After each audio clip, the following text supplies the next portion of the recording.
اس کو final call P T I کی طرف سے بھی سمجھا جا رہا ہے. لیڈرشپ کا نکلنا مجبوری ہے. 4 اکتوبر کو لیڈرشپ نہیں نکلی تھی, کارکنان نکلے تھے, لڑتے رہے, لیکن حوصلے پست ہو گئے, واپس ان کو جانا پڑا کیونکہ پوری لیڈرشپ غائب تھی. ایک آدھ لوگ جو آئے بھی تھے میدان میں وہ بھی بھاگ گئے, لیکن زیادہ تر لوگ تو نکلے ہی نہیں تھے روپوشی کے نام پر کہ جی ہم تو روپوش ہیں. اب روپوشی کا کوئی تصور نہیں رہا, پی ٹی آئی کے رہنماؤں کو نکلنا پڑے گا.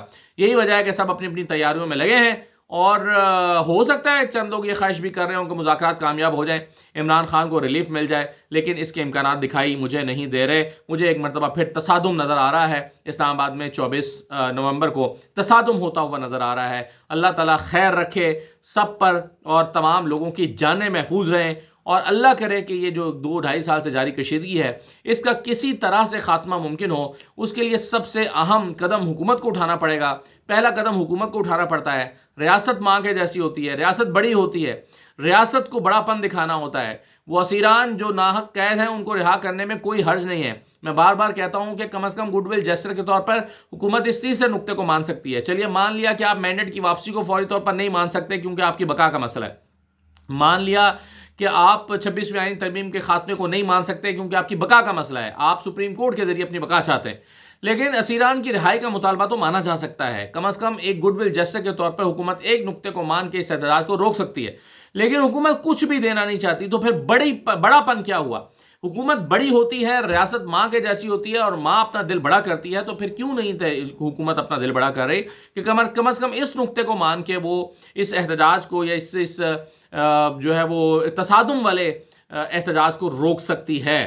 لیکن حکومت کی شاید یہ ترجیح معلوم نہیں ہوتی. کوئی اس طرح کا سنجیدہ ذہن رکھنے والا شخص حکومت میں اس وقت دکھائی نہیں دے رہا جو حکمت کے ساتھ چیزوں کو کنٹرول کرے, جو کہے کہ ہاں یہ آنا چاہتے ہیں تو آنے دیجئے, بیٹھنا چاہتے ہیں تو بیٹھنے دیجئے, 2-4 دن بیٹھیں گے, سردی کی سختی سے جو ہے وہ ہار جائیں گے, گھر کو چلے جائیں گے, کوئی مسئلہ نہیں ہے, آپ ان کو بیٹھنے دیجئے. یہ بھی حکومت کو کوئی مشورہ دینے والا نہیں ہے. تو حالات جو ہے وہ ابھی تک ہمیں معلوم جو ہو رہے ہیں وہ خراب ہو رہے ہیں. مولانا فضل الرحمان صاحب نے بڑی ایک حیران کن سٹیٹمنٹ دی ہے. وہ کہتے ہیں پی ٹی آئی کے احتجاج کا وقت مناسب نہیں ہے. کیوں جی, کیوں وقت مناسب نہیں ہے؟ کیا مسناسب وقت مولانا فضل الرحمان صاحب بتائیں گے کہ کیا ہوتا ہے؟ تحریک انصاف کافی عرصے سے احتجاج کر رہی ہے اور وہ سمجھتی ہے کہ, اور مولانا کہہ رہے ہیں کہ مسلسل احتجاج سے اس کی اہمیت کم ہو جاتی ہے, کارکن تھک جاتے ہیں. تحریک انصاف کو اس بات کا اندازہ ہے کہ کارکن تھک جاتے ہیں, تبھی تو اس نے فائنل کال دی ہے کہ ہم اس کال کو ایک مرتبہ آپ نکل آئیں, ہم اس کو نتیجہ خیز بنانا چاہتے ہیں تاکہ بار بار کی کالز نہ دینا پڑیں. حکومت کو ابھی بھی یہ لگتا ہے, فیصل وغیرہ بھی یہ کہہ رہے ہیں کہ نہیں جی اس کے بعد بھی بہت ساری کالز آئیں گی. انہیں لگتا ہے کہ نہیں یہ تو بس ایک نعرہ لگا دیا گیا ہے کہ کال ایک فائنل کال ہے, بس یہ بھی ہوگا, پھر جیسے پہلے ہوتا تھا احتجاج ویسے ہوگا, اس کے بعد پھر دوبارہ یہ کال دیں گے کچھ عرصے کے بعد.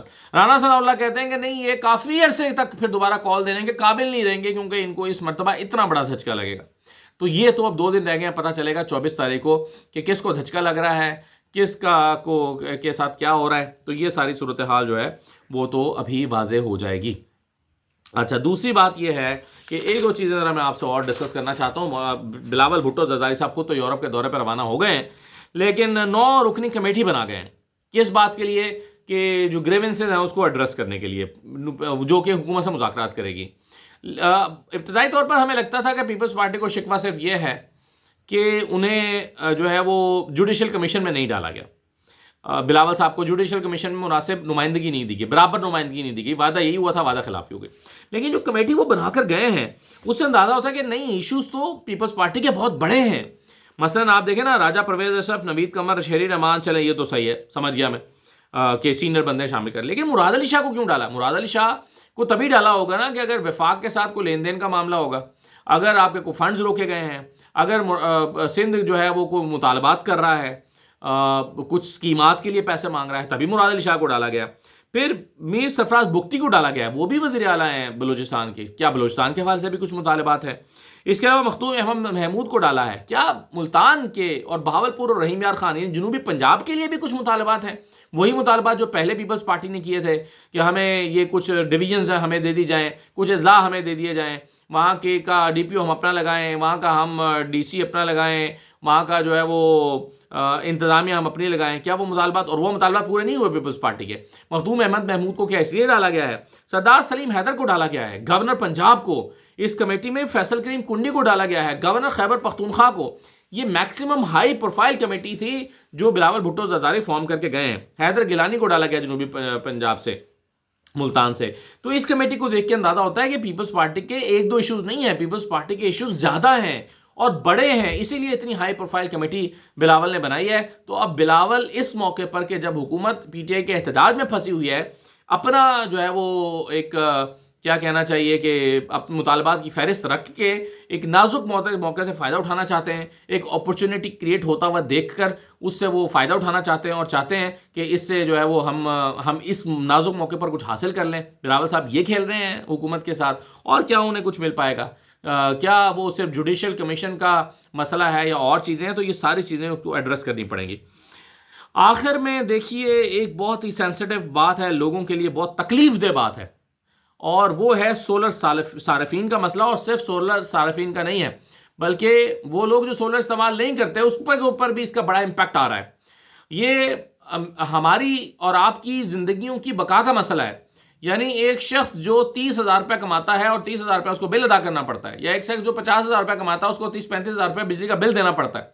وہ اپنے بچوں کو اس بجلی کے بل کی وجہ سے پڑھا نہیں سکتا, وہ اپنے بچوں کو بہتر وہ فیڈ نہیں کر سکتا, ان کو دودھ نہیں پلا سکتا, کیونکہ وہ سارے پیسے تو جو کماتا ہے بجلی کے بل میں دے دیتا ہے. یہ ایک بہت سینسٹیو پوائنٹ ہے, لیکن حکومت مسلسل ان ہیومن فیصلے کر رہی ہے. یعنی 2 سال پہلے آپ ایک سولرائزیشن کی پالیسی دے کے سولر کی حوصلہ افزائی کر رہے تھے. آپ کہہ رہے تھے کہ جی سولر لگائیں, آپ نے ڈیوٹی ختم کر دی, امپورٹ ڈیوٹی ختم کر دی, آپ نے امپورٹرز کو کی حوصلہ افزائی کی کہ وہ سولر لے کر آئیں. لوگوں نے یہاں پر لاکھوں روپے خرچ کر کے 20 لاکھ روپے خرچ کر کے جو 10 KVA کا سسٹم ہے وہ لگایا. 20 لاکھ روپے میں 25 لاکھ روپے میں 10 KVA کا سسٹم اپنے گھروں پہ لگایا, تاکہ ایک دفعہ 20 لاکھ روپے لگائیں. کسی نے کمیٹیاں ڈالیں, کسی نے لون لیا, کچھ نے بینکوں سے قسطوں پر سسٹم لگوائے ہیں. کئی بینکوں نے قسطوں پر سسٹم لگا کے دیے ہیں کہ جی آپ ماہانہ قسط دیتے رہیں اور سسٹم لگا لیں. لوگوں نے اب سسٹم لگا لیا. لیکن اب حکومت کیا کر رہی ہے؟ حکومت نے پہلے اس کے ریٹ کم کیے. یعنی پہلے جو 21 روپے کا یونٹ صارفین سے لیتی ہے اور ان کو ڈبل قیمت پر واپس کرتی ہے. یعنی آپ اگر بجلی بنا کے اپنے نیٹ میٹرنگ کے تھرو واپڈا کو دیتے ہیں تو وہ کیا کرتی ہے کہ آپ کو ڈبل قیمت پہ واپس کرتی ہے اور باقی اس کو سسٹم کے خرچ کے طور پر ڈال لیتی ہے. یعنی آپ سے 21 روپے کا یونٹ لے کر آپ کو 42 روپے کا یونٹ واپس کرتی ہے, آدھا. اس کا مطلب ہوا کہ آپ سے 2 یونٹ لے گی اور 1 یونٹ کرے گی.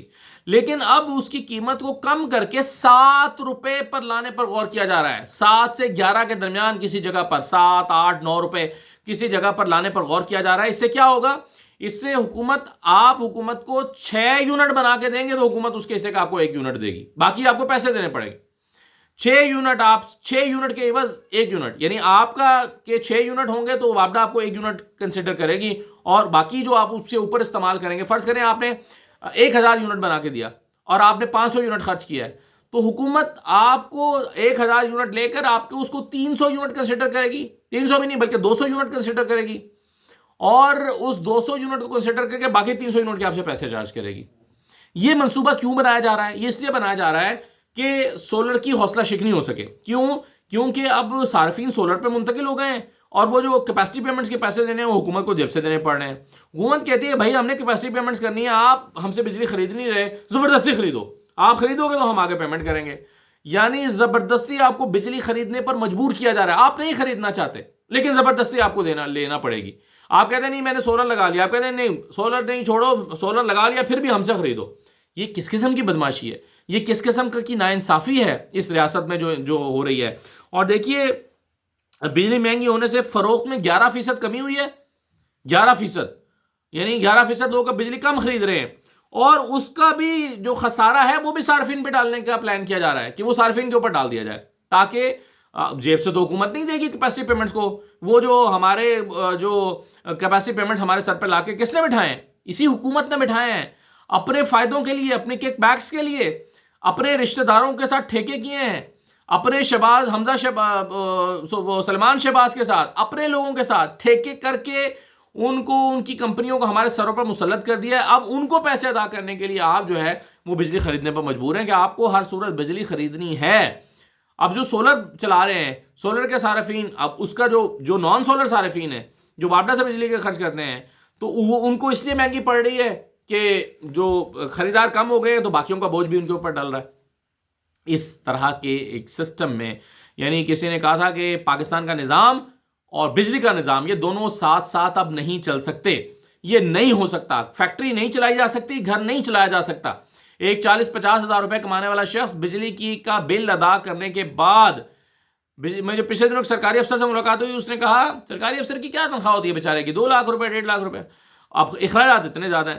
اس نے کہا کہ میں جس کمرے میں جاتا ہوں بجلی لائٹ بند کرتا رہتا ہوں، بچے میرا مذاق اڑاتے ہیں کہ ابا ہمارا جدھر جاتا ہے وہ لائٹیں بند کرتا رہا۔ اس نے کہا کہ یہ سب کرنے کے باوجود بھی میرا بل سردیوں میں 20,000 روپے سے کم نہیں ہو رہا اور میں پریشان ہوں۔ اس طرح کے حالات لوگوں کے کر دیے گئے ہیں، اور اس کے باوجود اب وہ جو 20-25 لاکھ روپے میں لوگوں نے سولر لگوایا، وہ ان کا سیدھا سیدھا نقصان ہونے جا رہا ہے، کیونکہ حکومت جو ہے وہ اس کو 7 روپے یونٹ پر آپ کو لے کر آ رہی ہے۔ آپ کا یونٹ 7 روپے کا اور حکومت کا یونٹ 45 روپے کا، 50 روپے کا۔ تو یہ کس طرح کی ناانصافی ہے؟ میرا خیال ہے کہ اس پر کم از کم لوگوں کو اپنے حق کے لیے آواز بلند کرنی چاہیے۔ یہ جو جماعت اسلامی آئی تھی بڑا مظاہرہ کرنے کے لیے، اس جماعت اسلامی سے اب کوئی پوچھے نا کہ وہ کیا حاصل کر کے گئی ہے، کیا وہ حکومت کی بی ٹیم بننے کے لیے آئی تھی، کیا وہ لوگوں کے کا اور بیڑا غرق کرانے کے لیے آئی تھی، یا وہ کچھ حکومت کو لے کر بھی دے گی؟ آپ کریں نا احتجاج، اس پر نکلیں جماعت اسلامی والے، اب وہ کریں اس پر احتجاج کے 7 روپے کا یونٹ ہم سے لے کر اور کیوں ہمیں 45 روپے کا بیچ رہے ہو، کیوں یہ ناانصافی کر رہے ہو؟ اب آئیں نا ذرا، لیکن اشارہ ہوگا تو آئیں گے۔ اجازت دیجیے، اللہ حافظ۔